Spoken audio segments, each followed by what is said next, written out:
This event is held as a part of U of M's annual Diversity, Equity, and Inclusion DEI Summit. I hope many of you have had a chance to attend events held earlier in this week and also plan to attend the numerous events that will be held throughout the month. Really exciting array of topics and areas of work to showcase the really exciting work happening at U of M. The theme for this year's DEI Summit focuses on the parallel and intersecting pandemics, structural racism and COVID-19. The interplay between these societal and global crises have shown a spotlight on the very real challenges we still face as a society, but it also has pushed us forward toward further action. Action that names and helps us understand the nature of systemic racism and its many, many impacts on the health, well-being, and life chances of people, communities, and societies. It also pushes us to use this knowledge to address and dismantle systemic racism with the goal of institutional and societal transformation. In this spirit, NCID's work for over a decade has involved mobilizing a community of nearly 1,000 multidisciplinary and intergenerational diversity scholars from across the nation, committed to advancing understandings of historical and contemporary social issues related to identity, difference, culture, representation, power, oppression, and inequality as they occur and affect individuals, groups, communities, institutions, and societies. More recently, the NCID has become home to the Anti-Racism Collaborative that Mary mentioned, a strategic space within our Diversity Scholars Network created to facilitate collective engagement around research and scholarship focused on racial inequality, racial justice, and anti-racist praxis. In partnership with the Office of the Provost, the collaborative supports a variety of university activities to catalyze innovation in research and scholarship, as well as inform practice, public engagement, and action to advance anti-racist principles in organizing. NCID is committed to more explicitly and more vigorously eradicating systemic racism by addressing root causes in academia and in our society. Research and scholarship, including work centering the experiences and knowledge of communities of color and conducted by scholars of color, have long informed efforts to dismantle systemic racism.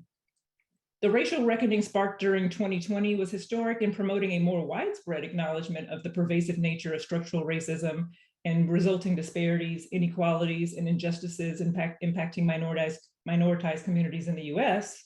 And institutions across the nation have expressed commitments to addressing racism in their organizations. The question now is how to move from intention to action and how to enact structural change that is transformative and sustained. In this session, we draw on the collective expertise and experience of University of Michigan scholars who have dedicated their careers to applying their scholarship to advance anti-racism and facilitate systemic change. I'm looking forward to this interdisciplinary conversation with this outstanding group whose works have had such a profound impact on their university, disciplines, their communities, and our society. So without further ado, I'm pleased to briefly introduce our panelists. Dr. Keitra Armstrong is the University Diversity and Social Transformation Professor of Sports Management, Director of Diversity, Equity, and Inclusion in the School of Kinesiology, and the Director of the Center for Race and Ethnicity in Sport. Dr. Stephanie Freiberg is a University Diversity and Social Transformation Professor of Psychology and Director of the New Research for Indigenous Social Action and Equity, or RISE, Center. Dr. Susan Wolford is Associate Professor of Pediatrics at Michigan Medicine and co-director of the Healthy Flint Research Coordinating Center. Our fourth panelist, Professor Louise Toppin, is Professor of Voice in the School of Music, Theater, and Dance. Louise is a critically acclaimed operatic, orchestral, and oratorio performer and vocalist. Her scholarly expertise is on the concert repertoire of African-American composers. Since the early 2000s, she has been developing the African Diasporic Music Project, a database of composers from the 17th through 21st centuries who wrote works in every musical style. The database was created to answer the question, how do I decolonize the repertoire I perform, research, and teach? Give you a little bit more context for Louise here, because unfortunately, she's unable to join us today due to last-minute flight changes in her travel itinerary. She's actually in the air right now. However, we were able to talk with her before this event, and we'll share some clips from recorded conversation with her throughout. So, to start with our STEAM group, I'll begin by asking each of our panelists to briefly introduce themselves by sharing your journey into your current work. Like, what is your focus and how did you decide to pursue your line of scholarship? Keitra, we'll start with you. Yes, thank you. Thank you so much, Tabby. Again, thanks to the NCID for this opportunity. And thanks for all of you out in Zoom land for joining us. So for me, I've always been a sport enthusiast. Like I was a student athlete in college. I coached basketball in college, and I've worked in sport in a number of different leadership settings, management and marketing. And so, you know, for me, sport has been one of those places in many regards that people don't see race. Because sport is that place where we have fun and we don't have to think about race. And so I was working in the industry, but I knew I would pivot to the academy. Both of my parents were educators. So I began my journey at The Ohio State University. Now don't hold that against me. I saw the light. I'm at Michigan now, so don't click off, all right? And when I started my doctoral study, I realized one or two things. Either race really wasn't present in the literature that I was reading, and when it was present, it was presented in a very problematic way. You know, Du Bois asked us the question, how does it feel to be a problem? And so I knew if I was going to be in this journey, I could navigate it being a problem, this malignant presence in society. And so, you know, I realized that there was a voice of an empowered Blackness that was missing. And so, but I also found that the silence and the invisibility of race, it somehow, it felt like it was invalidating my experiences and the experience of the people in my community. I should also tell you, I am a proud native of Tupelo, Mississippi. And in the area where I grew up, historically Black college sport was a staple of racial affirmation in the Black community. But it seemed like to the academy, that was like a foreign concept. So I realized that I was going to have to make my place in the academy. You know, Shirley Chisholm says, if they don't give you a seat at the table, bring a folding chair. Well, I knew that I wasn't just going to have to bring a folding chair. You know, I was going to have to do, like we say in the South, sit a spell, you know, take my shoes off. So instead of a folding chair, I bought a large, comfortable recliner because I knew I was going to have to settle in to, you know, to follow this journey of bringing race into the academy. And so that's what it is. I was involved in sport and I saw a silence and an invisibility and I wanted to make a change. So that became my purpose. And that's why I have pursued this line of inquiry. Susan. Thanks so much, Terry, and good afternoon. Thank you for this opportunity to participate in this august panel. So maybe I'll start my story long ago and far away in England, where I was born. And the community I called home for much of my childhood was Tottenham, which, just to give you a sense of the place, is one of the few areas in London to have a race riot. So it had few opportunities, but by the power of prayer and amazing parents, I was really excited to get to come to the US to study for college. And I recall arriving at JFK and being directed. So there were lines to choose. There were two lines, and one of them was going very quickly and very smoothly. And those were the people who belonged to the US. But those of us who were aliens had to go in this much slower, a longer line where everything was harder. And, you know, but that's where we were sent. But I wasn't my spirit wasn't dampened, not to worry. I was in the US, the land of Hollywood and the Harlem Globetrotters and handsome stars like Denzel. So I knew this was the land of opportunity. And indeed, I did have lots of opportunities. I came for just 4 years to get a degree and then go home back to my community to give back there. But then I had the opportunity to attend medical school at Michigan State. And so I stayed, and that really changed the trajectory of my life. I chose pediatrics because I wanted to make a difference in the lives of children by helping them to have a strong foundation to build upon, to have an opportunity for a long life of good health. But I soon realized that many of my patients wouldn't have a long life. That in the US, much like those two lines in the airport, there are two major different experiences. One for those who are deemed to belong, that is a much easier experience, and one that's much harder for those who are considered others. And so, I became very aware long before COVID-19 as a pandemic highlighted the endemic structural inequity within the society. There was another pandemic that was disproportionately affecting people of color. And my Black and Latinx patients, particularly, were being saddled with excess weight, putting them at increased risk of a lifetime of poor health and an early death. And so I decided to take a pause from my practice and to study obesity here at U of M as part of a fellowship. I thought I'd just come briefly and then go back to practice.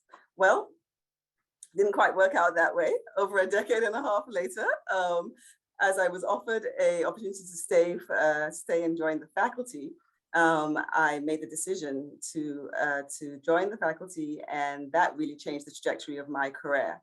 And I had the opportunity once here to start the first pediatric weight management center that was a comprehensive center in the state, and to conduct research addressing disparities in obesity using community engaged approaches to tailor interventions for youth of color. And so as a result of that work, I was invited to participate in the community engaged program at MISHAR, and then to become a co-director for the Healthy Flint Research Coordinating Center. And in these roles, I've been able to conduct research with the goal of changing the trajectory for Black youth here in the communities around Flint and throughout the state, and working with their families to help provide opportunities, build capacity, and improve health for communities of color. Thank you. Stephanie. Hi, Tabby. I also want to thank everyone for being here today and for the opportunity to be on this panel. I think my journey also sort of begins many years ago. So I grew up on the Tulalip Indian Reservation in Washington State, and was the first person in my family to go to college, but also the first person in my tribe to get a PhD. And I don't say that as a means of boasting, but actually because it's so important for understanding the ways in which my journey has shaped the research that I do. Much of my life has really been characterized by a sense of leaving the community, seeing the way our people are treated, going back and realizing that what I thought I understood about why my peers dropped out of high school, or, why we lived in poverty, or why people would say a good Indian was a dead Indian. Like, there were these phrases I had heard growing up and didn't really have a good understanding of how the social network surrounding our community was really driving what was happening, the role of colonization, the role of negative stereotypes. And so for me, my main areas of research have really been about educational intervention. And so early on, it was really trying to understand what was pushing, like what led my peers that I grew up with on the reservation to leave. So more than 3/4 of my peers who I left the reservation, like we went to school on the reservation through elementary school, and then we were bused into the neighboring town. And by the time I got to high school, 3/4 of my peers had left. And many of them, in our community, there was a real relationship between dropping out meant a life of drugs and alcohol and early pregnancy. Like, I just was really, this was a long time ago, but things haven't shifted all that much. But I really wanted to understand the forces that were affecting the young people in my community. And so we've been working on building these interventions that it turns out over time we have figured out are good for all kids of color and minority kids, low-income kids. The other line of my research is also tied to this, which is really about understanding the way in which omission or invisibility of Indigenous people shapes bias and discrimination, and really trying to understand the ways in which America justifies murdered missing Indigenous women and girls, justifies the 8 out of 10 Native women experiencing violence in their lifetime. And I want to understand what it means to undo this invisibility, really with the interest of, again, creating a better future for children in my community and in other Indigenous communities. Thank you, Stephanie. And we'll hear briefly a little bit about Louise's journey with the assistance of my team. My name is Louise Toppin, and my area of research is African American concert repertoire. And as a part of that concert repertoire, I am dealing with issues of race and racism on a daily basis because the music is a product of the society that we've lived in. So I start with teaching about spirituals, which means I have an opportunity to talk about Jim Crow and slavery and all of the historic periods. And I get a chance to talk about how that group of people, those African Americans who were enslaved, have risen to positions of success throughout our history, and how they have continued to document what has happened in the African American community, the racism, the segregation, all that they experienced is documented by looking at the repertoire that I teach and that I sing as a performer and that I record as well. I got into this line of scholarship partially because I didn't see a reflection of African American scholarship in terms of vocal music in classical music. The music that I sang was Mozart and Bellini and Donizetti, and I knew that African American and African diaspora composers had written music that would reflect a broader experience, and that's what I wanted to see reflected in my work and reflected in the work of the students that I teach. I'm struck by, a thread across all of your comments in your journeys around how you were motivated by what was missing and what was erased, and what wasn't present in the state of knowledge in the center of understanding the experience, what was missing about understandings of your communities or your communities of focus that led to a curiosity that led to your knowledge seeking approach and your action approaches. I'll just share a similar experience in my own area of work. When I first started, the state of knowledge around Black achievement was focused on did not explain things, positive achievement. There were lots of things to talk about, like why underachievement was happening, often targeting culture of Black communities or kind of anti-intellectualism of Black communities, one that didn't align with any people that I know. And so something was missing. And there was a view that Black identity was disconnected or incompatible with an academic orientation, which was ahistorical, if you look at the history of this country. And again, it didn't align with the engagement with families, my own communities, other communities that I've been interacting with. So it led me to kind of think about how to understand Black identity and its connection with how young people, adolescents and emerging adults think about who they are. And of course, that led to the opposite findings, that's from what was represented, that there's a strong connection to one's identity and heritage facilitates and supports motivation and engagement in ways that weren't recognized, because at the time, people who were studying Black underachievement, quote unquote, couldn't imagine that a stigmatized group could, be productive and resilient and, agentic and whole humans, because, the experiences weren't studied from the perspective of those communities. So I saw that thread throughout everyone's discussion, like what was missing, what's been erased, and how can I bring that to center?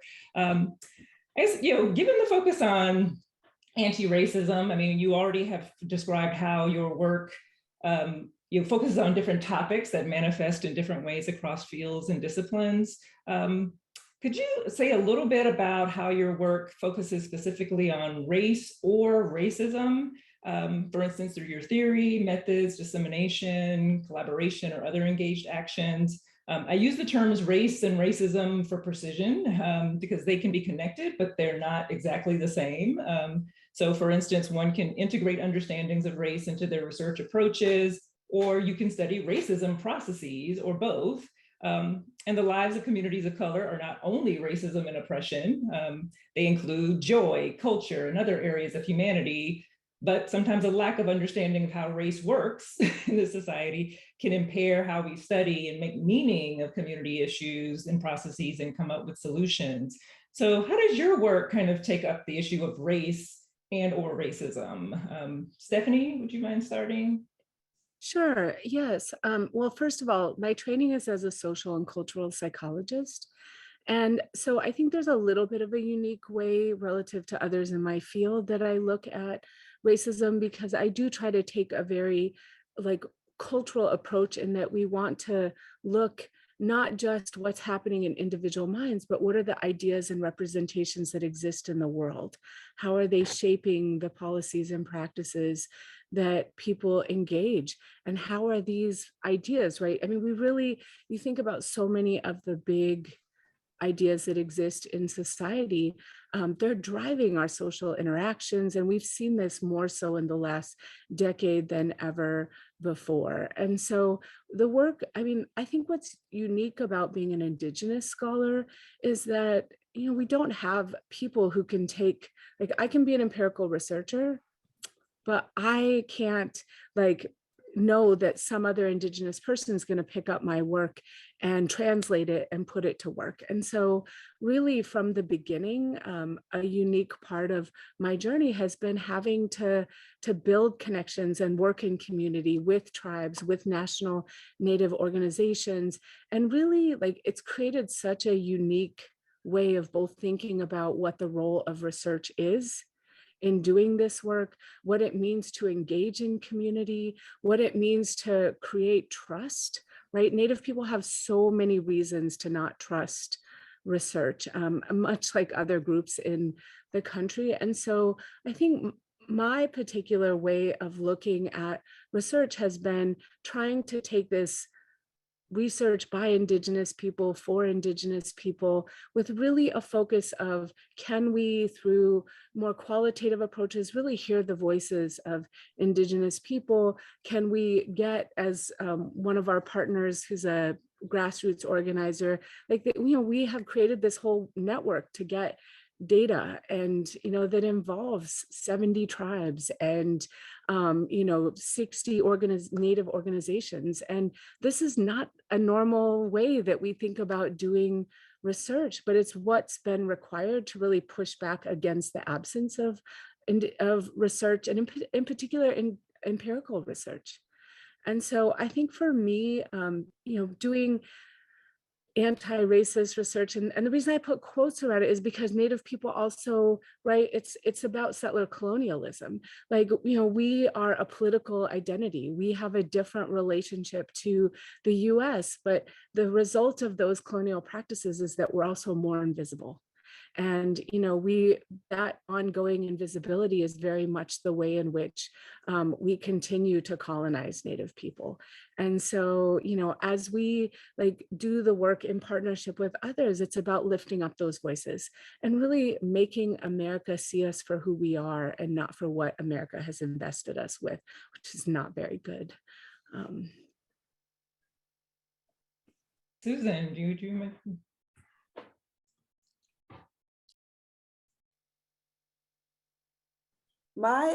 Thank you. So there are two areas of work that I engage in that relates to race. So my work with adolescents who live with excess weight focuses on how to tailor interventions to the individual in a manner that incorporates their ethnic identity and how that influences their choices, and the ways in which messaging can be more salient to them if we factor this in to the way in which we create interventions and messaging. And so I use this often via apps and text messaging and social media to be able to be sure that the kind of interventions that we use for adolescents, particularly at Black adolescent girls, is something that they will view as personally relevant, right? And I'm particularly interested in that group because they are so much, the impact of excess weight in their lives is so much greater than many other groups. For example, the prevalence of obesity in white adolescent girls is 14%.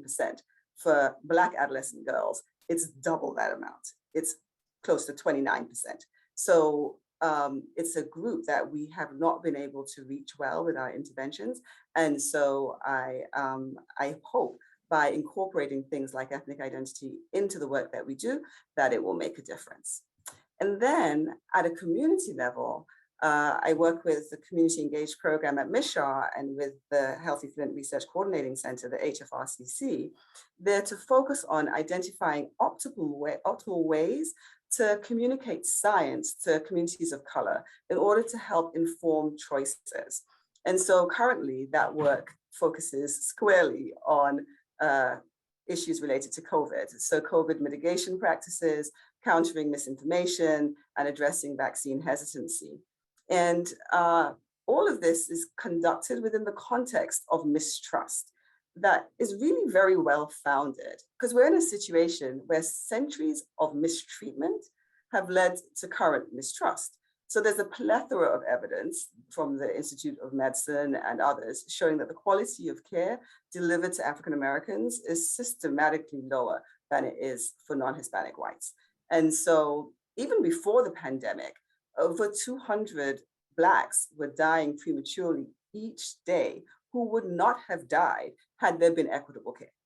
And so when we now try to do messaging to Blacks in America where there is this knowledge, that knowledge of the poor mistreatment that is not confined to the ivory tower. People know this, and it informs whether they want to believe us or not. And so in the midst of that context, how can we provide messaging that will help people make choices that are in their best interest? But we can't, for example, sort of pressure people to get vaccinated because they'll say, well, why all of a sudden are you so interested in me getting vaccinated? You weren't interested in me last week, which is a very reasonable question. So finding ways to address this mistrust and help populations that are hardest hit by the COVID-19 pandemic and the obesity epidemic and the effects of structural racism is really a complex situation, a complex question, but it's really critical for us to achieve answers to this. Thank you. And then Keitra, you mind taking up the question? Yeah, so my research is in the domain of sport management. And there are two broad buckets. One is sport consumption, how and why people consume sport, participate in sport. And the other is the area of leadership. So relative to sport consumption, what I've tried to do is really situate race right in the marrow of various social, psychological theories and concepts. Remember, I'm trying to celebrate race. I'm trying to liberate Blackness, get away from this deficit framing. And so, I've tried to illustrate how race is process, race is agency, race is centering, race is place, physical place, race is socio-cognitive place, and thus race is empowering. So, for example, I've done research looking at racial identity and how racial identity influences Black consumers' desire to work out, to go to certain sport events. I've looked at race like the source of a message, a persuasive message. The race of the messenger we know has an impact. And so my research has illustrated how race can elicit bias processing, objective processing, how race can serve as a heuristic cue. So I've looked at race as process. I've also examined race, like I mentioned, race as agency, particularly looking at the empowering elements of race. Racial ethnic congruence influences, the frequency in which people want to buy sport merchandise. It's really interesting. Some of the consumers of color would buy sport merchandise if the team, if the racial ethnic composition of the team looked like them. If the racial ethnic composition of the team didn't look like them, they were less likely to expend their resources to purchase merchandise. So I've just really tried to, again, bring Blackness throughout the sport academy to show how a race influences processes. But I think the thing that I really enjoyed the most in this consumption domain is the historically Black colleges, which I'm going to call HBCU. I mean, if you've ever been to a HBCU event, sport is such a small part of it. It's so much about the gathering, the camaraderie, all of these things that is really about the cultural effervescence that Blackness creates. So I write about that, and I try to help people understand the economy of Blackness. You know, Black consumers spend money, but they're doing so in socially conspicuous, culturally affirming ways. And so I bring in the notion of culture into the HBCU sport experience. And I'll share with you later. I mean, that has implications that has really impacted the HBCUs in their charge to try to really keep it going. Because, you know, there are people who think HBCUs are a relic of the past. Well, if we've learned nothing during this era, this racial awakening, they are still very much needed. And so I've tried to help in many ways to sort of keep the history and the tradition going. But the other part that excites me is what I do in leadership. And so I'm in an area of sport, and it's very Eurocentric, very male-centric. So if you're a Black woman working in this industry, racial identity is often challenged. So we see masking, we see a number of things, number of strategies that Black women have to employ, you know, just to make it through the day, you know. And so I'm trying to illustrate race as agency, the empowering elements of Blackness. And many of I don't remember which author it was, but they were talking about how Black women didn't have to learn to be strong. They're like trees. Life just requires them to. The winds blow and they learn how to adjust from the roots. And so that's kind of what I'm, you know, trying to tease out in some of my research. Again, the empowering elements of race.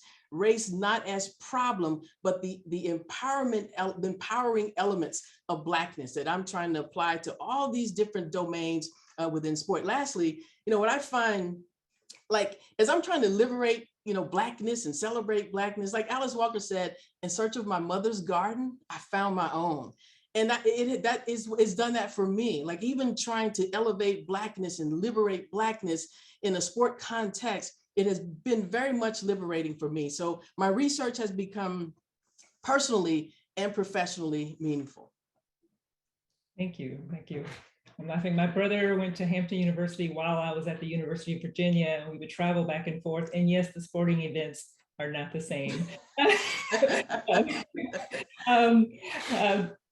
I want to highlight something. I guess one of the things is we're in an event that is sponsored by our Anti-Racism Collaborative. I want to use this group of experts to really take up the term.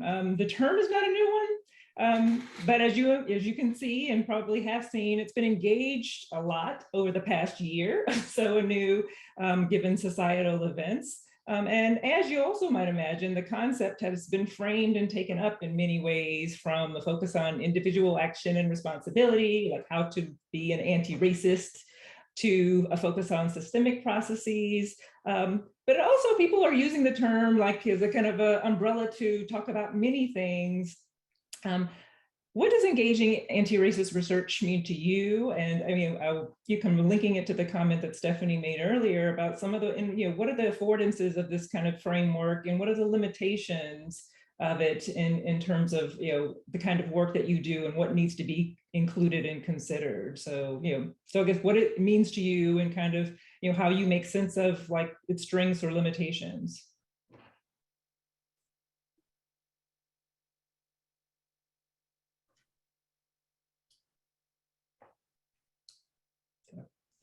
Let's see, Stephanie, is there anything else that you'd want to say around, for instance, your mentioning of its potential lack of inclusion of considerations of settler colonialism? Do you feel that fits within your framework and definition of anti-racism, or do you feel as though it doesn't include that and you kind of have to do additional kind of work to engage that space?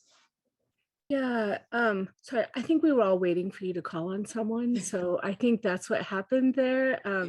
But yeah, I mean, look, I very much do research that is bias, prejudice, discrimination. And I think within my own field, very much fit within that framework, although, also take this cultural lens on it. But the reason I take the cultural lens is in part because I don't think that stereotyping and prejudice research by itself fully encompasses the ways in which Indigenous people are erased. And so there's, and I'll give just one example. So there's a lot of romanticization of Indigenous people in American culture, which people might think is a good thing, but actually it leads to all kinds of bad outcomes.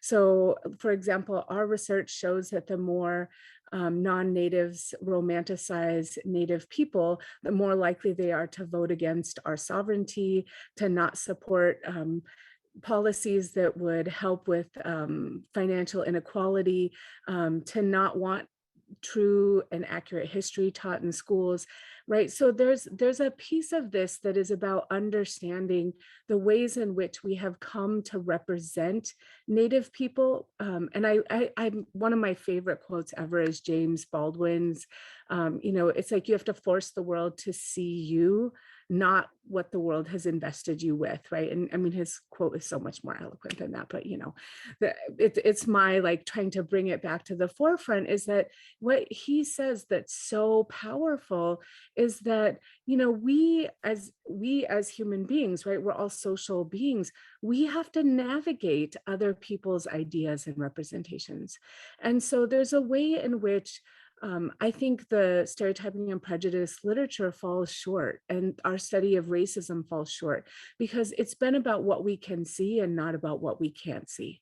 And if we go back and look at some of the great, literary writers, I think about Ralph Ellison, I think about even Skip Gates and some of his recent work, like there are ways in which those scholars were talking about invisibility and the ways in which we weren't seen as they were talking about Black people, but people of color were not seen as full human beings. Well, when you flip to what were Indigenous scholars saying, it was really very similar things, but it was through this lens of settler colonialism. So how does settler colonialism works, right? So the colonizers go on to an inhabited land. It becomes about taking that land. At first, you try to completely wipe out the Indigenous people. If that doesn't work, you push them onto a small plot of land, and then you try to make sure that people don't acknowledge them.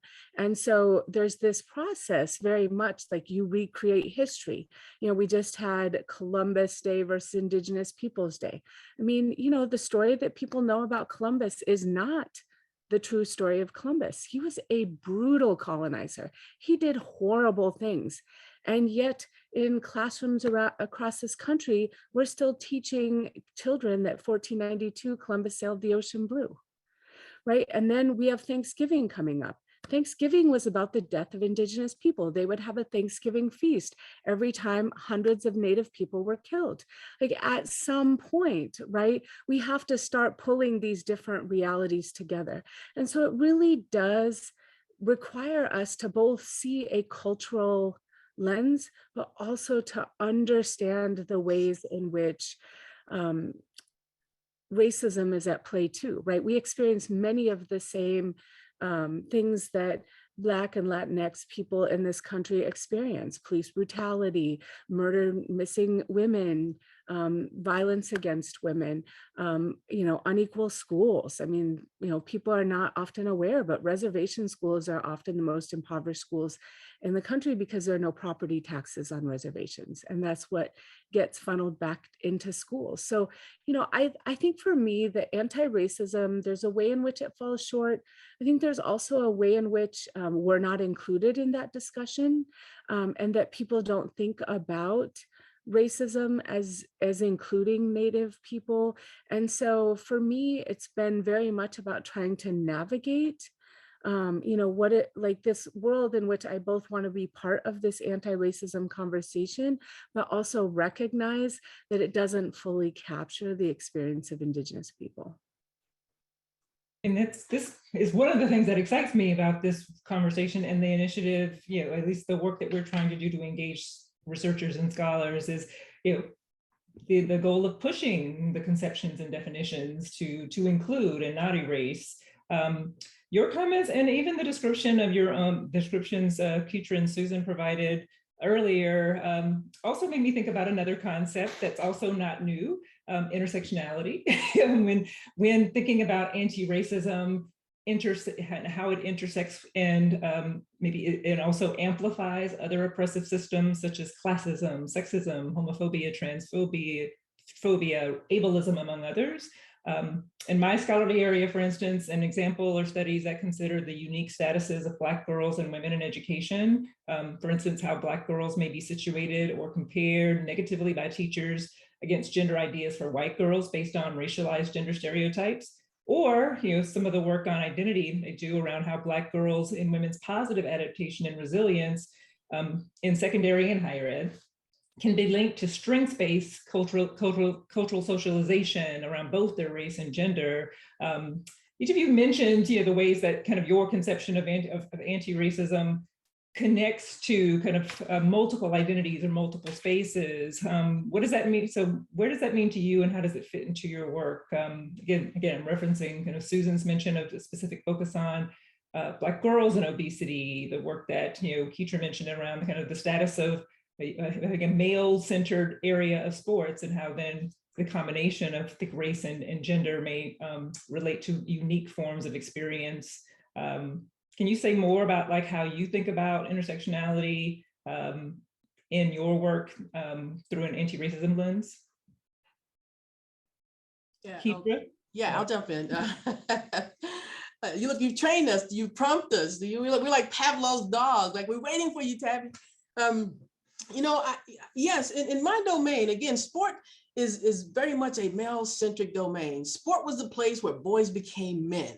And so women in this space are perceived to be invaders, and they're constantly trying to, women are trying to push the boundaries, and men are trying to protect the boundaries of their space. And so the male-centric culture has had a huge devastating impact on women in general. But when you bring in the notion of the Eurocentrism, sport is also a very, it's dominated by men, but it's dominated by white men. And so now you have the convergence of racial ideology and gender ideology. But the other layer of this is not only is this industry populated by white men, but they're oftentimes older white men. And so now you have this confluence of at least race, racial identity, gender expression, sexuality, and age. Those are the things that have been coming out of my research, even with the research that I've done on Black women in leadership. They talk about the way in which their age, in addition to the race and gender, their age has had a huge impact. And they do things to try to prove that they're seasoned enough to belong in the leadership capacity. And so they're dealing with all of those things. And in addition to that, we often see their marital status. We know that because the industry is one that goes all day, every day, there's no time off. Hey, that's good for us, right? We love sports. We watch it on the weekends. But for the people who work, particularly for women who may have family responsibilities, that's another area that influences their experiences in the workplace. So we have this confluence of age and race and gender and marital status and social class. All of these things come together. But again, what I found in my research is there is an empowerment in Blackness. These things are not new to Black women. Like Black women historically have been, navigating all of these challenges with no fanfare in many regards. And so what I'm finding is when I ask these women, well, how do you do it? Many of them rely on what they saw in their mother, in their grandmother, and the strength that was modeled in generations. And they're just trying to bring that into the sports space. So again, looking at race as agency, but also how it intersects with those other identities that really make leadership in this male-centric, Eurocentric domain quite a challenge. Then I guess, Susan, is there anything that you'd want to add? I mean, given the focus of your work? Yes, absolutely. So that idea of the male-centric and Eurocentric pressures that it puts on young women, is something that really impacts the work that I do. So adolescent girls, when we had our weight management program, we would have about 80% girls and about 20% boys. It isn't the fact that more girls have excess weight than boys. It's just that for girls, when they have excess weight, it is considered a problem. For boys, when they have excess weight, football team, go, it's a great thing. So that pressure on girls to have this idealized body. And then when we think about it for girls of color, now they have to have this idealized European body that possibly isn't natural for them. And so it puts a lot of pressure on them. And one of the things that we found looking at ethnic identity in adolescent Black girls was that actually a strong Black identity actually was protective. Those children who had a stronger connection with their ethnicity and their ethnic identity, it seemed as though they were more likely to engage in physical activity. They were more likely to engage in healthy habits. And some of the pathways to that was that they had sort of a less strong desire to line up with what was considered beautiful from a Eurocentric standpoint. And so they were more willing to have natural hairstyles. They were more willing to, exercise to the point of sweating, as opposed to if you have to keep your hair bone straight, you are not going to exercise and sweat. So certainly these things interconnect. And when we think about the fact that the trade-off is that, yes, we want to conform to these identities, but the trade-off is that we're impacting our health for our lifetimes. Because children who have excess weight as adolescents are very, very likely to become, 80% of them will become adults with excess weight who will go on to be at increased risk for heart disease, cancer, diabetes, you name it. I'm going to shift the conversation a little bit. I mean, you some threads you've already kind of mentioned, but I want to think about, there's both the kind of challenges in doing the work because of like what you're grappling with from like an understanding perspective and an inquiry perspective, and then there's also challenges in being supported in doing the work as well. We're in a context in a space right now where there is misinformation and resistance to race-related knowledge, scholarship, inquiry, and focused action. For instance, attacks on critical race theory, which is being defined as kind of everything that mentions race and racism, with highly publicized cases like the Nicole Hannah-Jones situation in Chapel Hill, continued kind of backlash against affirmative action and other kind of areas that affect scholarship and higher education. It can feel challenging and potentially risky to engage in this space. What advice do you have for those who might be professionals, early career professionals especially, related to these critiques, attacks, or resistance? What is your thinking about that? How have you navigated those challenges, not just in this current context, because this is not a new challenge, but in doing the work, that engages your communities and your topics in different ways than the known kind of knowledge? How have you navigated that resistance, both direct and indirect? Stephanie? Yeah, I mean, this is such an important question, but it's also a really difficult question. I mean, sitting here thinking about the ways in which these ideas wax and wane, like consistently, right? We make progress and there's a big backlash. Then we push in another direction. And I think the thing to me that seems so clear is really that we keep doing the work no matter what, that it's about doing good work.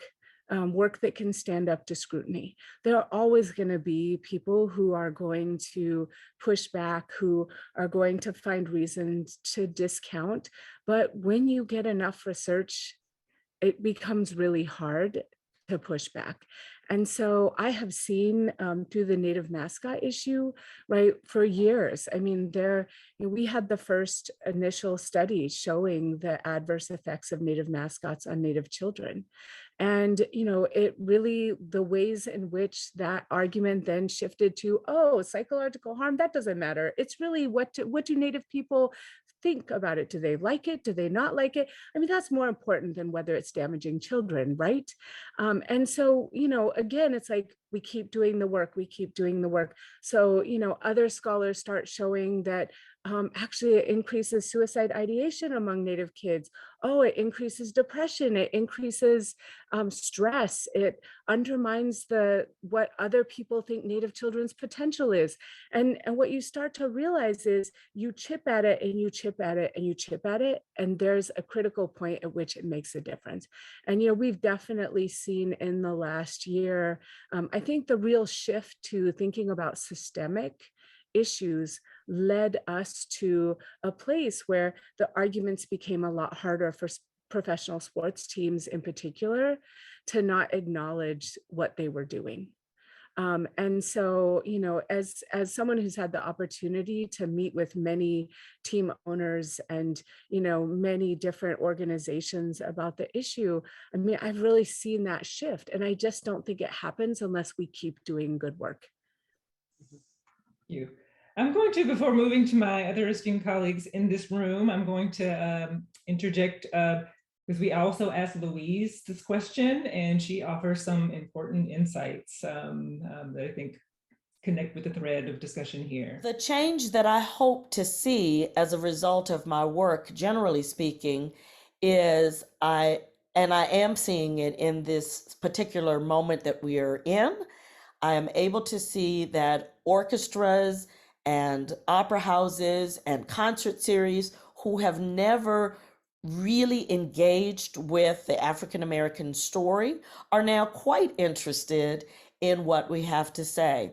And so I am honored to be a part of those scholars and performers who are providing access to this repertoire and have continued to push for genuine engagement with the stories of African Americans, so that it is not that one piece is programmed, but that people begin to do thoughtful works. We had the first work by an African American composer to premiere at the Metropolitan Opera just a week ago, Terence Blanchard's Fire Shut Up in My Bones.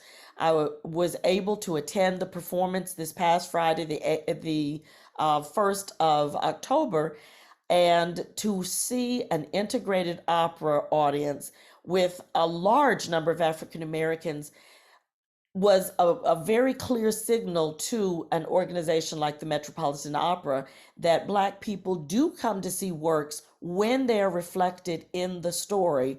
And not only African Americans, but people of color are beginning to see themselves reflected. And as these organizations have asked for years, how do we diversify our audience? They are now taking the look and the step that I've been saying for almost 30 years. You diversify your audience by presenting repertoire that a diverse population would like to see, and that they can see themselves reflected in their work. I've created a resource tool called the African Diaspora Music Project. And it is a database as well as some publishing that I've been doing recently that is providing access to these scores. Because it's one thing to say we want to see these large organizations begin to make those changes or curriculum changes in universities, but there are no resources for them to engage with in terms of the music, or limited resources.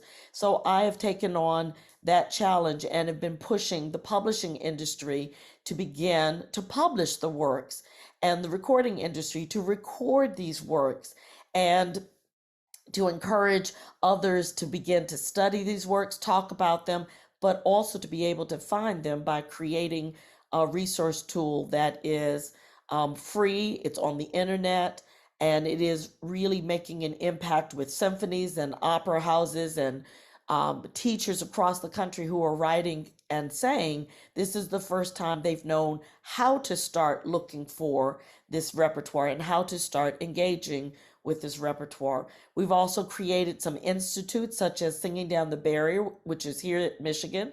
We did 1 week this past year. We're going to do 2 weeks to provide administrators, music administrators and teachers and students an opportunity to learn the traditions of African American music, because it hasn't been in their own education, which has been based on Western European music, but then helping them to see how to change their curriculums as they go back to their own universities, and how to think thoughtfully through the process of making real change. Louise's comments, tap into this issue of, about, in reality of, in still in the academy, where studying issues of race in some cases is framed as, outside the center of a discipline and field, question around its rigor and legitimacy as, kind of central to the discipline or the canon, quote unquote.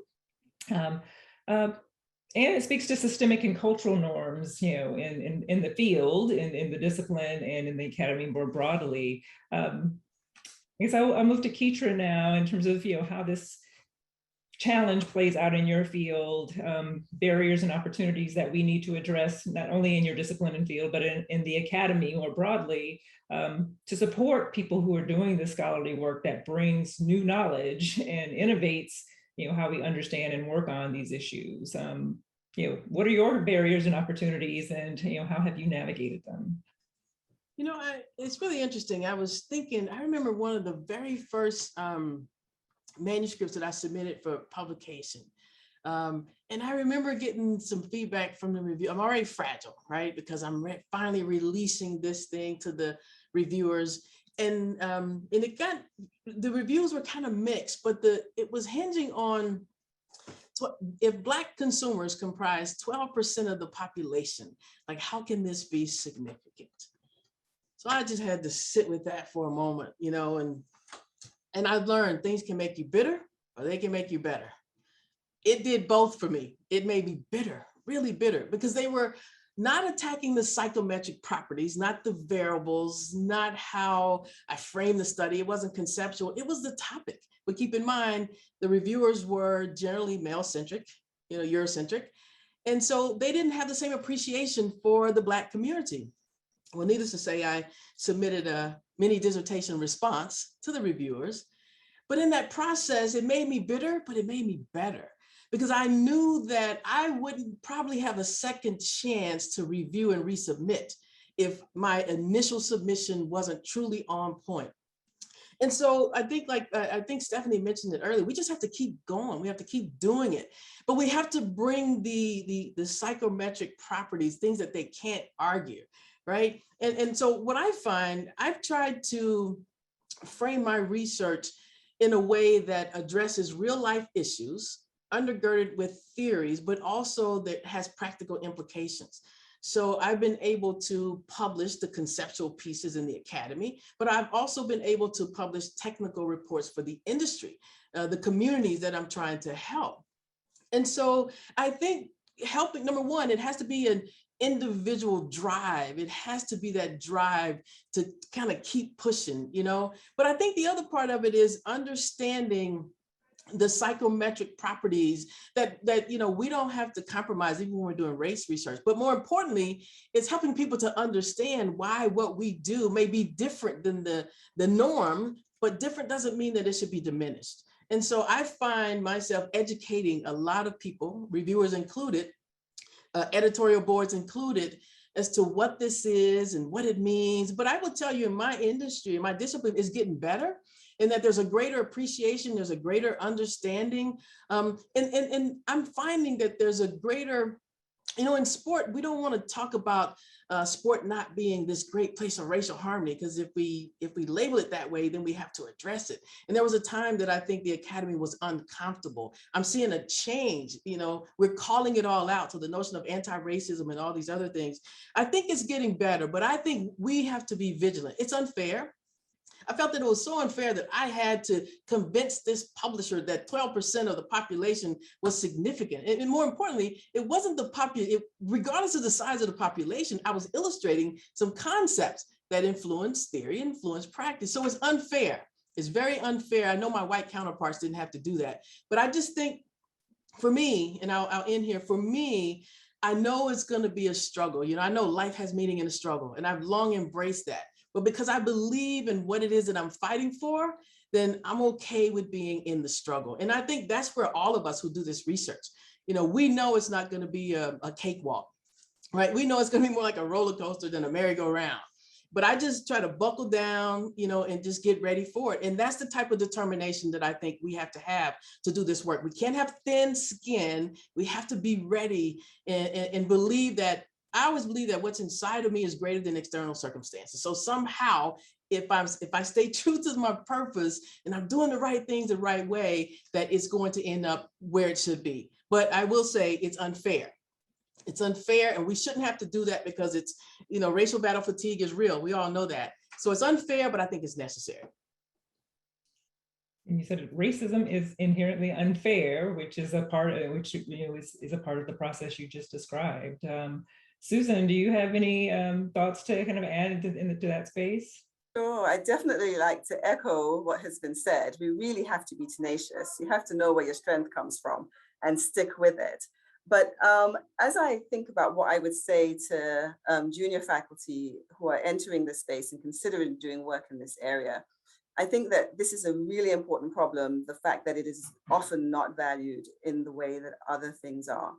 And the types of scholarship that are valued within the academy are narrow. And as was mentioned, I think it is changing. But I recall discussing this with one of the leaders in the health system who acknowledged that this was a problem, which I thought was a good first step, but then went on to say that, these changes are glacial. And I'm thinking, we don't have time for that kind of speed. We need actual movement. And so I think I just did what has been described, which is to, work long hours, only, get 5 hours of sleep a night and make that a habit so that we can get the work done and try to meet the metrics, pushing against the forces that are trying to not accept this kind of work. But in retrospect, I'm not sure that's the best idea because I'm in healthcare. And so it doesn't seem to make sense to damage one's health in order to help improve the health of our community. I think we should there needs to be ways to do this while we keep our health intact. And so there are three things that I think were important along the way for me. And it really is around diversity and building diversity into three things. Building diversity into having some respected allies who can partner with me in this process, right? They need to have gravitas within the institution. And I need to convince them of the value of my work, and then they help fight the battle for me. And so I think I was able to find that here at U of M, and that truly made a difference. And it's important to have more than one because you need to have some diversity there. Anything could happen. Somebody could get recruited elsewhere. They could retire, or they could unfortunately, meet an early demise. All of which happened to me with mentors and sponsors. So you have to have a few, but if you have the right allies, I think it really helps to get the work done. And then to have some variety in the type of research that one does. So I like community engaged work. That's where my passion is. That's what my work is. It's mainly qualitative work, which is much harder to publish. And the chances of getting that into a high impact factor journal is just much, much harder. So I diversified my portfolio to have some secondary data analyses and some survey work, which is faster than my other work. And for example, I was able to do a project with Kaiser in 6 months and get it into JAMA. That would never happen with the kind of involved community engaged work that I really want to do. But having that in the portfolio opens the space to allow you to do the things you really want to do. And then thinking about one's role in projects. So I find that often faculty of color, and I don't have data on this, but I believe it's true, we often have fewer connections and are pulling the load ourselves and doing most of the work ourselves. And we are the PIs on our projects, and that's our portfolio. It's full of our PI work. That's exhausting. So yes, one has to be the PI on the work that one wants to lead, but also find ways to be part of other projects where you don't have to be the one who's pulling all of the load. And in this way, one can get the work that you'd like to get done without killing oneself in the process. And just a couple of other things. One is timing is important. Sometimes one has to maybe delay, I hate to say this, but maybe delay some of the work that one would like to do till one has more seniority. And then you can really do what you want to. And then also, I think what gets one through this and all of the heavy load of bearing the burden of doing this work in academia is having some connections outside of academia, being able to be connected to support sources that can help you get through this and face it without being crushed by it. No, thank you. That was, a wealth of wisdom, Susan. And, I mean, it should not be so much to ask to like be healthy and whole while we do this work. I mean, in terms of thinking about the things that you have to fight to navigate in your work, or that, are the things that support you in doing your work, I want to note that you all are, accomplished, renowned scholars, but and all who do work related to some form of public engagement of your scholarship with communities or settings. And it could be organizations, it could be local communities, it could be, at a broader policy level as well. But we know from research literature that, publicly formed engaged scholarship is not always valued in the academy or counts, or it's on top of the other things you have to do. So the diversifying one's portfolio area applies to this. And in some cases, if it's valued or recognized, it may be in certain fields. And there's work suggesting that minoritized scholars who do this kind of work, those from racially minoritized communities or other marginalized communities, are less likely to be recognized than majority peers, who do this work. But all of you have, navigated this space, and I guess, what is your, thinking, your approaches, your strategies for engaging communities and spaces in your scholarship, while advancing your careers and your programs of work? I guess I will ping it back to Keturah, and then I'll move to Stephanie and Susan. I think one of the things I think that helps me when I'm reaching out to the industries, the sport industries, and the other partners that I have is that I used to live in that world.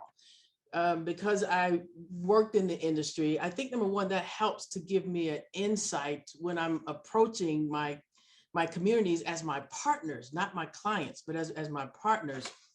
And I think having been there, it sort of gives me some street cred, right? So I have to speak their language because otherwise they feel like there's this academic type coming in to talk down to me. And so I think I've really learned how to get their trust. It's like something that one of my students was saying, like, I am so not cool, but I'm getting cooler hanging out with my students. And one of them was saying something like, I'm not new to the game, I'm true to the game, right? And that's important because for some of what's happening now with race and diversity, there are a lot of people who are just jumping on this bandwagon and they're like new to the game.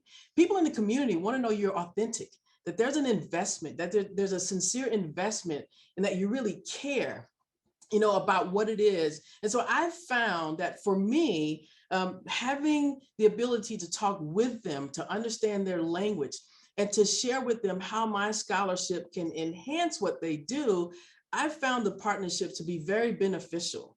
And so, I think, the other part of it is I'm trying to balance both. So you're right, you're talking about doing scholarship that I also want to get published. So I'm balancing between like keeping my head in the clouds of concepts, but yet keeping my feet on the ground of practice. So I'm trying to balance those things so that I contribute to the academy and also contribute to my community partners. But I find when there's trust, when there's authenticity, and I find that when you show them how scholarship can really assist what they're doing and that you're invested in what they're doing, from my perspective, they have been very, very welcoming. I've had one of the experiences that I really enjoyed. I did some research for Essence Magazine. And it was one of the best things because I got a chance to really reach the community on a broader scale, like I never would have before. But it was because Essence was trying to understand Black women's participation in fitness. And I was also trying to understand, I think Susan mentioned the hair earlier. We were trying to see, Black hair care, we know is one of those things that oftentimes influence Black women's decision to work out. And so what I'm saying is, because some of my research lent itself to providing some insight, they were willing to partner with me. So what I find very simply is authenticity, it's trust, and it's really caring about them as partners and not as clients. And those are the ways in which my partners have really worked with me, and it has been beneficial for all of us in that regard. Thank you. Stephanie? Yeah, I think, again, I mean, I think their things are a little bit different in the sense that, I mean, Indigenous people in this country have felt the dearth of research. We have felt the lack of data, statistics, and how that has led to us being left out in so many important national policy conversations, where resources get directed. And so over the last decade, what I've really seen is a coming together of Indigenous community. And I think in many ways for me, it's about keeping my head down, being humble, and just continuing to do good work. And so I have built a large team, and have trained them well, and I trust them, and we are doing great projects, but a lot of them are informed by our community partners. So we're constantly in this space of trying to make sure that we're hearing the voices of the community, of our partners, that we're, I mean, in essence, we're trying to be on the cusp of what's going to be the next data that's going to be needed, and really trying to think about, in the different issues and as they come about, how can we best position science and research to help the cause. And so we've done this really through these mutual exchanges of really getting together with our stakeholders, having meetings where we talk about what's happening across Indian country. We talk about, the ways in which the story about us in the media is being shaped, how it's impacting Indian child welfare, how it's impacting, right? So there's a big picture there. And so I really see my role as a scientist, as a social scientist in this, has been very much about being a learner, really working hard to do good research, really working in a way that I think a lot about building my teams, building solidarity, humanizing the academy. I want my Native grad students to stay. Right. And so that requires both acknowledging the ways in which the academy is not human. It's not, about families and emotion and heart. It's a pretty cold institution. And really trying to think about, what does it mean to bring Indigenous people into our institutions? How do we make Michigan a welcoming place for Indigenous scholars? How do we make it a welcoming place for people in the community to come in and be in partnership with us?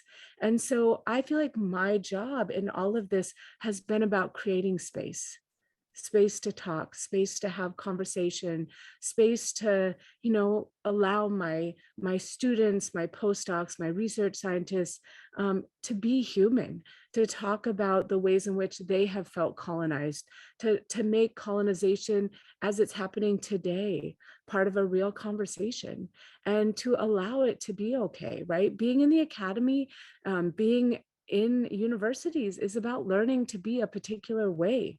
And that way doesn't cohere with most of our communities. And so again, it's like we want to build that space. And I see my role as someone who has come through the academy, who's survived in so many different ways, right? I mean, of the junior people who are out there, when I got tenure, I sat in my car and I cried all the way home. They were not tears of joy. They were tears of understanding that I was now part of something that had hurt me for years. And what was I going to do to push back? What was I going to do to make that different for women and minorities, for people who experience being different in the academy, to know they are wanted and needed, and that society will be a better place because our research will be better with them here. And so, I recognize I have privilege now, and I take that role really seriously. And not because I in any way think it's about me, but because we are on the cusp, I think, of really being able to make change for Indigenous people. We're seeing shows come out. They're actually talking about our research. They're talking about invisibility. They're talking about omission. They're talking about it in the way that we have taught them. We've been working with these film directors. We've been working with CEOs of Indigenous organizations to really get the research out there. And so I have a lot of belief that we can do it, but the challenges have been real as well. I mean, I feel like half the time I feel like I'm fighting my science, right? I have to redefine what good science looks like. I have to help my colleagues to understand why you can't just do, national samples and get a large enough sample of Native people. Like, that's just never going to work. So if we only think that's good science, then there is no way to do good science with Indigenous people. And so, I just think so much of this is really about how do we use the university as a platform? How do we accept the university for what it can give us, right? And in some ways for what it takes away. But how do we stand in a space where we can think about the bigger picture and work in community and help Indigenous people to see that we here at the University of Michigan, we are trying to do better. We're trying to do good work. We're trying to meet, and we recognize that we've fallen short for Indigenous people in the past. We recognize that we've not upheld our treaty responsibilities, which Michigan has and hasn't upheld, but that we're trying and we're going to do better and we're going to build that trust and we're going to make a difference. And that's how we will continue to move this community informed work forward and know that we just are one piece of it. We're going to make a difference, but we are going to do it by recognizing that we're a small part of it, but we're in collaboration with our community partners. Thank you. And I will, this is what excites me about the conversation, is that you're making your process, the fight, the unfairness visible, but also like why it's important that we're here and how we can use our roles and our positions to kind of make a difference. And I also will say, and then I'll move to Susan, that, I'm particularly kind of, excited about your sharing your perspectives around kind of the humanness that can exist within this organization, in this space, and the way you do your work and the way you engage with communities and the ways in which you engage in development and training. Because I'm hearing from very, very talented students, who only see one slice of like what an academic looks like people who are curious, about and passionate about their research, saying, well, I'm going to go and devote my talents elsewhere because, the academy is a space that doesn't value the things that I value, or I can't be engaged in public space or with communities if I want to be a successful researcher in R1. And, so that's, a potential loss of really like important talent, which, will make our knowledge bankrupt. So Susan, I guess I will, stop my rant there and just to kind of hear whether your reflections on this area too. Sure, no, thank you. I'll be brief because I echo what's been said. Certainly the partnerships that I've had in the community have been so valuable to me. And I think it's because I've been blessed by having partners who are very experienced. They know a lot about research. They know that we have to get publications. They know some of the demands that are placed upon us. But they also know the community. And so they can help that the work that we end up doing has more impact. And that's the benefit of working in partnership with the community, to be able to actually have an impact on community health. And so I think that there are three things that I keep in mind in building these partnerships, which I think helps to push back against the idea that the ivory tower doesn't have people who are willing, interested, and open to working well with community. And the ABCs of community partnership, first of all, is appreciating the value of our partners, appreciating their knowledge, their expertise. And then B, building trust through integrity and transparency. And they can tell when you're a fake very quickly. And so, we need to be transparent. We need to build trust. And then C, communication. Communication is so important, keeping those lines open. So often we're saying words, but they have different meaning to different people. So being committed to staying in that communication until one really understands the other, and so that we can move forward and get the work done. But while it takes a lot of effort and a lot of time, it is so very rewarding. I would recommend that people try it. Thank you. I want to note, as we kind of tick toward the end of our time, that throughout your responses, you've actually been answering a lot of questions that people were posting related to either your research, some questions about, ethnic identity and intervention, some comments related to the experiences of Indigenous populations, even education around like the concept of Thanksgiving that that people didn't know. Bitter and better is going to become a t-shirt, apparently, Keitra, resonated with that. But there, so I'll point to a couple of questions that that were not captured yet in your discussion. One is advice for white scholars interested in engaging in research focused directly on BIPOC populations or with strong implications for BIPOC populations. Is there a role for us to play without reinforcing colonial or racist paradigms, and kind of what's your thinking about that? I'll let anyone jump in who feels moved to go first. I'm rambling in my head because I do think that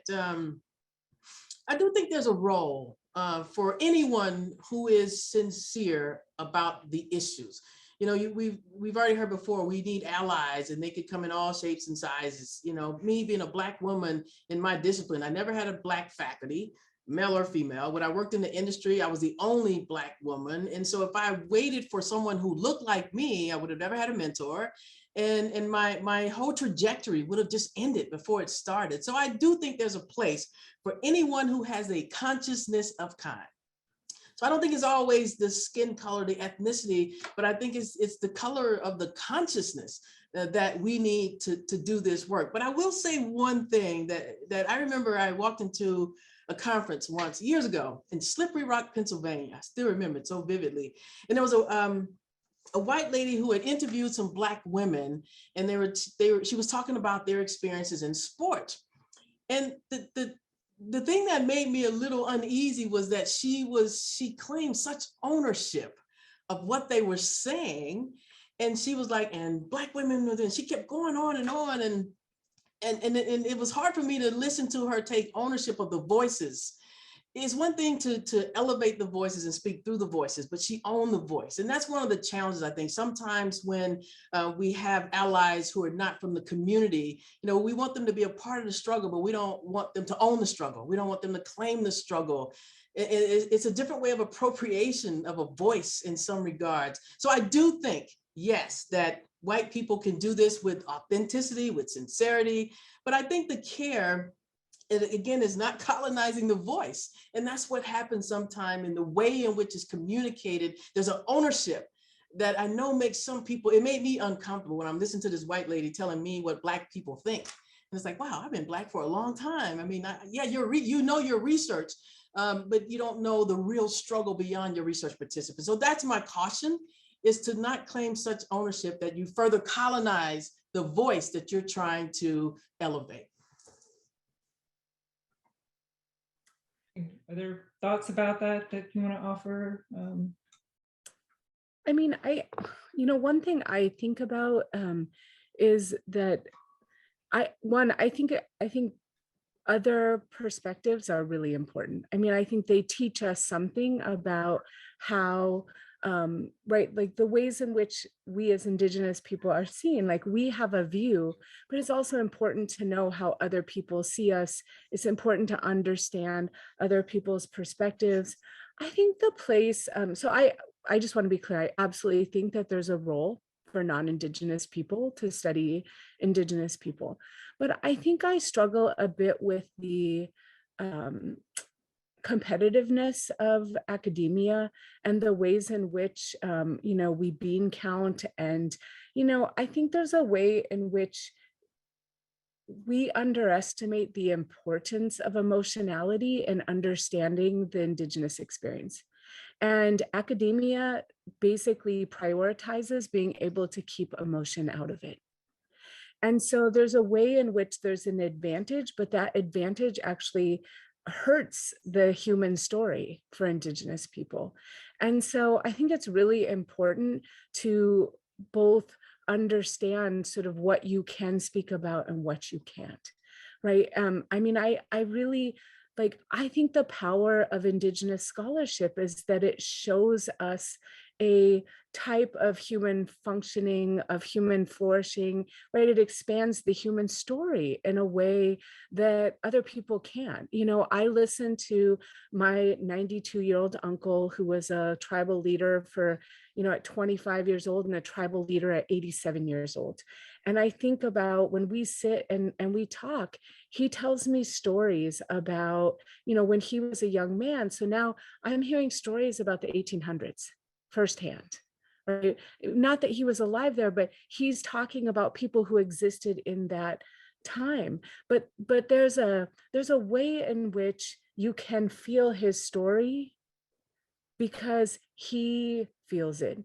And so I worry that we work so hard for this false objectivity in the academy, and then we overvalue it. And so I would really like us to understand positionality and to really think about what it means to humanize research in a sense, because like, it's just easy when it doesn't affect you to do it. But I can't talk about the boarding school or murdered missing Indigenous women and girls and not feel emotional about it, right? There's a woman missing from my tribe right now. You know, it took the federal government 10 months to start searching for her.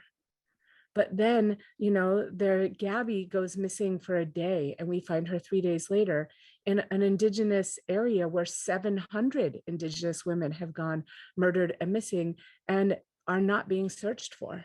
And so that's personal for me. Those are my people, right? This, you know, I have a daughter. What kind of world are we leaving for her?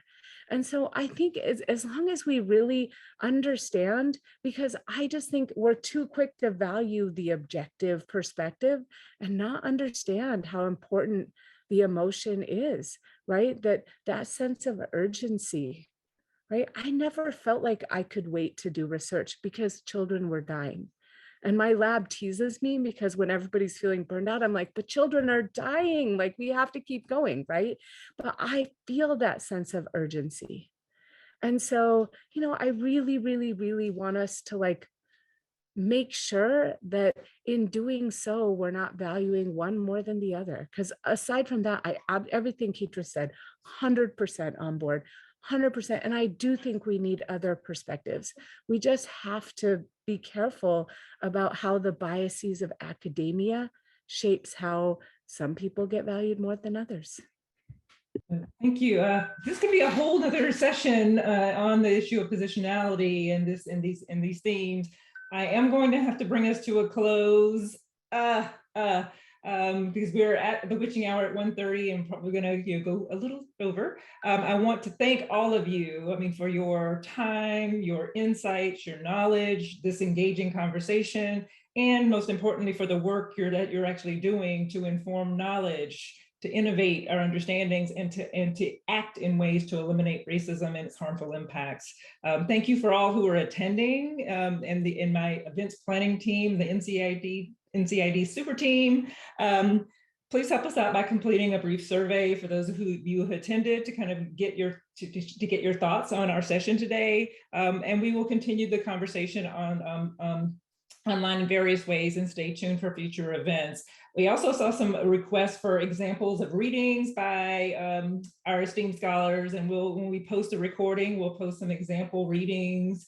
We'll ask the scholars to suggest a few that we can also post, so people can get more familiar with your work and your lenses and perspectives and share it with others.